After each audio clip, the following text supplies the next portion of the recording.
Veterans and our wounded warriors are under attack again, this time by the President of the United States, where he's not only cutting and slashing benefits to veterans, he's firing veterans and getting them out of the government, while at the same time he's taking away things like the crisis hotline coverage for veterans and getting rid of people that work for veteran affairs in medical facilities to provide care to veterans. What in God's name is going on? And veterans out there who deserve our respect, our pride, our resources, our benefits, our comforting are getting the raw end of the deal and getting hit with both sides of the stick as well. I'm Michael Popok. You're on Legal AF. And what is the response of the government? Lies, lies, and more lies. First, you've got the head of Veteran Affairs saying it's all a lie. The hotline still works. Here's the numbers.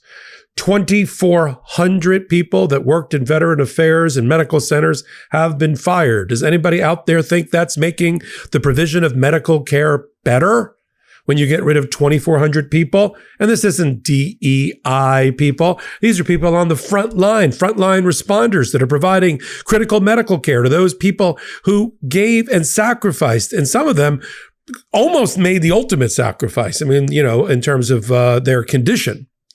So we have that going on. That's the one end of the stick, how they're being cared for.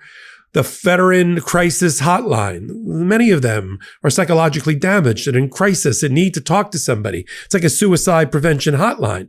Those things have been cut. And the VA head for Donald Trump looked everybody in the eye and lied to them and said, no, people are still picking up the phone there. Are they doing it quickly enough? Senator Tammy Duckworth, a wounded warrior herself, lost both of her legs and part of her arm in a helicopter crash, doesn't think so. She said that the Trump administration is lying to the American people. And I'm not done about their lies, because over 6,000 veterans themselves have lost their jobs in the administration. So first, the number I gave you was the amount of people that were frontline responders providing medical care to veterans, and then veterans themselves that were in various departments around the Trump administration in civil service. They've lost their jobs as well. 6,000 veterans has been fired. And all Donald Trump's administration can say about it is some combination of, we're tracking those numbers. Those numbers are people. Those people have families. Those people have rent to pay and food to pay for and heating supplies to pay for and education to pay for and loans to pay off and a life to live. So tracking them isn't going to do any better. And if you thought I'm overstating the callousness of the Trump administration, well, let me bring in Alina Habba. Remember her? The failed lawyer for Donald Trump, who worked hard at Bedminster Golf Course to try to insinuate herself within the inner circle of Donald Trump and was rewarded with being one of his lawyers, then one of his spokespeople, and now a White House counselor of all things. Here's what she had to say about veterans who served this country and are wounded warriors. This is what she had to say at the White House about it. Starting to think about maybe some of those veterans who worked for the federal government and maybe what the administration can do to at least help salvage their lives? Well, as you know, we care about veterans tremendously. I mean, that's something the president has always cared about. Anybody in blue, anybody that serves this country. But at the same time, we have taxpayer dollars. We have a fiscal responsibility to use taxpayer dollars to pay people that actually work. That doesn't mean that we forget our veterans by any means. We are going to care for them in the right way, but perhaps they're not fit to have a job at this moment or not willing to come to work. And we can't, I wouldn't take money from you and pay somebody and say, sorry, they're not going to come to work. It's just not acceptable. There we have it. Marie Antoinette Habba. Let them eat cake. Maybe they weren't fit for their job. Maybe they were, Alina. Maybe you're not fit for your job. And you're on the taxpayer dime, by the way. Let me remind you, as we just did on Legal AF this past weekend, you work for us, not the other way around. Taxpayer dollars, last time I looked, are all of your direct deposit right now. And this lack of accountability by the Trump administration, this lack of connectivity, of responsibility to the American people, this complete disconnect between our American values and this administration, between, as I said, accountability and this administration, is breathtaking. It's absolutely breathtaking. What kind of country are we that we are not giving our best to those in need that served in our armed forces? Why are I'm not in favor of any of the cuts that are going on. I'm sure there's a couple that are legitimate, but like veterans, hospitals get nailed at the same time that veterans get fired, at the same time that there's cybersecurity issues in protecting the medical and health data of these veterans.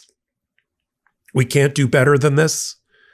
Donald Trump's so busy trying to rock the world and galvanize support around the world against America that he can't take time out to figure out how many veterans are being fired and whether they're fit for their job.